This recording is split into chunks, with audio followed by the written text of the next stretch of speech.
اعوذ باللہ من الشیطان الرجیم بسم اللہ الرحمن الرحیم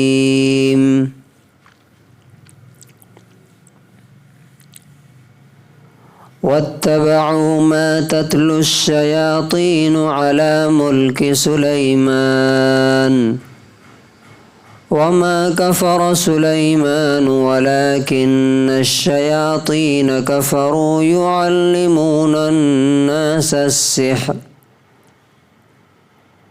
وما أنزل على الملكين ببابل هاروت وماروت وما يعلمان من أحد حتى يقولا إنما نحن فتنة فلا تكفر فيتعلمون منهما ما يفرقون به بين المرء وزوجه وما هم بضارين به من أحد إلا بإذن الله۔ سورہ نمبر 2 آیت نمبر 102۔ اور یہ لوگ سلیمان علیہ السلام کے حکومت کے دور میں شیاطین جو منتر پڑھا کرتے تھے اس کے پیچھے پڑ گئے۔ سلیمان نے کفر نہیں کیا، انکار نہیں کیا، بلکہ شیطانوں نے انکار کر دیا۔ یہ لوگوں کو جادو سکھاتے تھے اور وہ چیز سکھاتے تھے جو بابل میں 2 فرشتوں یعنی ہاروت اور ماروت پر اتارا گیا تھا۔ وہ فرشتے کسی کو نہیں سکھاتے تھے جب تک کہ یہ نہ کہہ دیں کہ ہم تو صرف آزمائش ہیں، امتحان ہے، لہٰذا تم کفر نہ کرنا۔ تو یہ لوگ ان سے وہ چیز سیکھتے تھے، وہ جادو سیکھتے تھے جس سے میاں بیوی کے اندر، ہسبینڈ اینڈ وائف کے اندر جدائی ڈال دیتے تھے، اور یہ لوگ اس کے ذریعے سے کسی کو نقصان نہیں پہنچا سکتے تھے سوائے اس کے کہ اللہ کی اجازت ہو، اس کی permission who. They followed instead what devils had recited during the reign of Solomon. It was not Solomon who disbelieved, but the devils disbelieved, teaching people magic. And what was revealed to the 2 angels at Babylon, Harut and Marut, they do not teach anyone unless they say, "We are the trial, so do not disbelieve." So they learn from that by which they cause separation by man and his wife, and they do not harm anyone through it except by the permission of Allah۔ یہ 102 آیت کا آدھا حصہ ہے، آدھا سے تھوڑا زیادہ لمبی آیت ہے یہ۔ اس میں اللہ تعالیٰ نے بڑی امپورٹنٹ چیزیں بتائی ہیں۔ پیچھے آپ نے پڑھا تھا کہ انہوں نے اللہ کی کتاب کو پیچھے پھینک دیا،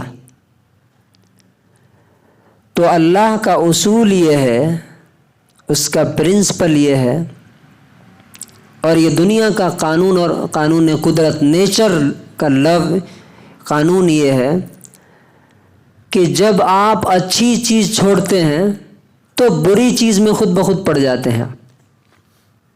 مثال کے طور پہ اگر آپ نے اچھا کھانا چھوڑ دیا تو پھر کیا ہوگا؟ گندی اور گھٹیا چیزیں آپ کھانا شروع کر دیں گے۔ آپ اگر اچھے لوگوں کے ساتھ رہنا چھوڑ دیں گے تو کیا ہوگا؟ برے لوگوں کے ساتھ برے ماحول میں آپ کو رہنا پڑے گا۔ اسی طرح سے جب انہوں نے اللہ کی کتاب چھوڑ دی تو پھر کس چیز کے پیچھے پڑ گئے؟ شیطان جو جادو اور منتر جو سکھاتے تھے سلیمان علیہ السلام کے زمانے میں، ان کو سیکھنے لگے۔ تعویذ، گنڈے اور جھاڑ پھونک اور جادو، یہ ساری چیزیں اپنانے لگے۔ اور پھر یہ کہتے تھے یہ یہودی کہ سلیمان علیہ السلام کو جو کنگڈم ملا، اتنا بڑا حکومت ملی، اتنی بڑی کہ ہوا پر وہ حکومت کرتے تھے اور جنات کو اپنے قابو میں کر لیتے تھے، وہ جادو کے ذریعے ہی، نعوذ باللہ من ذالک، اپنے جرم کو، اپنے کرائم کو صحیح ثابت کرنے کے لیے ایک نبی پر الزام لگا دیا۔ تو اللہ تعالیٰ نے کہا کہ وما کفر سلیمان نے کفر نہیں کیا۔ کفر نہیں کیا مطلب جادو نہیں سیکھی انہوں نے، ہاں شیطانوں نے کفر کیا جبکہ یہ لوگوں کو جادو سکھایا کرتے تھے۔ آج بھی دیکھیے ہمارے ہاں کتنا عام ہو چکا ہے۔ کل ہی میں نکل کے آ رہا تھا تو دیکھا کہ وہاں جو ٹرن ہے وہاں پہ انڈا پھوٹا ہوا تھا، تو انڈا، مرچ اور لیمو، یہ سب کس چیز کی پہچان ہے؟ دھاگا، جادو کی۔ تو اللہ تبارک و تعالیٰ نے کا اصول یہ ہے کہ آپ جدھر جاتے ہیں نا اسی طرح سے آپ کا ٹرائل اور امتحان بھی کرتا ہے۔ جیسے لوط علیہ السلام کی قوم جو خوبصورت لڑکوں کی برائی میں مبتلا تھی، تو اس کے پاس جو فرشتے آئے وہ کس شکل میں آئے؟ خوبصورت لڑکوں کی شکل میں آئے۔ پھر وہ بھاگے ہوئے آئے اور اللہ تعالیٰ نے ان کو تباہ کیا۔ تو جب یہ جادو ٹونا، جھاڑ پھونک، تعویذ، گنڈوں کے پیچھے پڑ گئے تو اللہ تعالیٰ نے 2 فرشتوں کو بھیج دیا کہ جاؤ ان کا ٹیسٹ لو، ان کو اور سکھاؤ۔ تو وہ آ کر کے باضابطہ انہوں نے جادو کی دکان لگا دی، کہا کہ سیکھو، لیکن ساتھ میں یہ بھی کہا کہ تم لوگ کفر مت کرنا، تم یہ سیکھ رہے ہو۔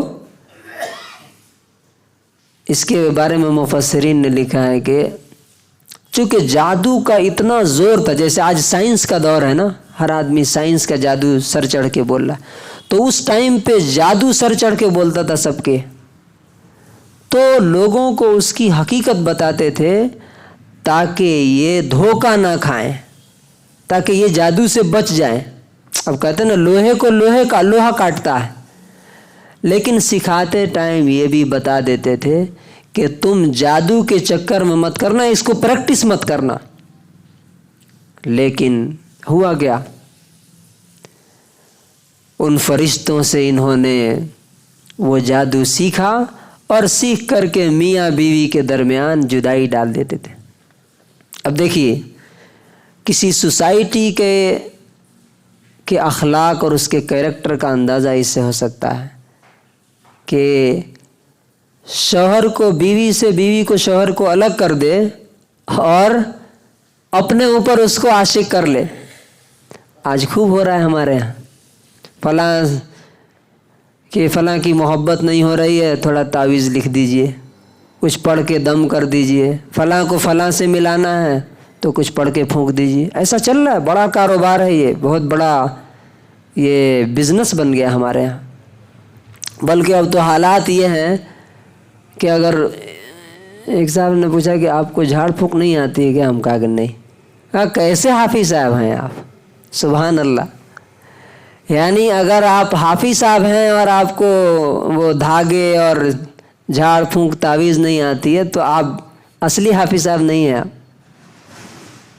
یہ بالکل وہی چیزیں ہیں جو کسی قوم کے ڈاؤن فال اور زوال کی صورت بتاتی ہے۔ تو اللہ تبارک و تعالیٰ کہتا ہے کہ لیکن اس جادو کے ذریعے وہ اللہ کے پرمیشن سے ہی کسی کو نقصان پہنچا سکتے تھے، ایسے نہیں۔ یعنی اللہ تبارک و تعالیٰ یہ بتاتا ہے کہ چاہے کوئی چیز جتنی پاورفل ہو، لیکن اس کا پاور اور اس کا اثر اللہ کے پرمیشن کے انڈر ہے۔ اللہ پرمیشن دے گا تبھی جا کر کے کسی کو نقصان پہنچا سکتے ہیں۔ تو اب یہ پوری جو آدھی آیت پڑھی گئی، اس کا خلاصہ اور کنکلوژن کیا ہے کہ جب آپ اللہ کی کتاب کو چھوڑتے ہیں تو آپ شیطان کے جال میں سیدھے جا کے گر جاتے ہیں۔ پھر آپ کو چاہے انسانوں کے شیطان ہو یا جناتوں کے شیطان، آپ کو کٹ پتلی بنا کر کے جس گڈھے میں چاہیں گے گرا دیں گے، جہاں چاہیں گے لے جائیں گے۔ اس لیے اللہ رب العزت کی کتاب کو مضبوطی سے تھام کے رکھنا، ہر کام کرنے سے پہلے سوچنا کہ اللہ تعالیٰ مجھ سے اس بارے میں کیا چاہتا ہے۔ اللہ تبارک و تعالیٰ ہمیں ان آیتوں سے ہدایت لینے کی، رہنمائی لینے کی توفیق نصیب فرمائے۔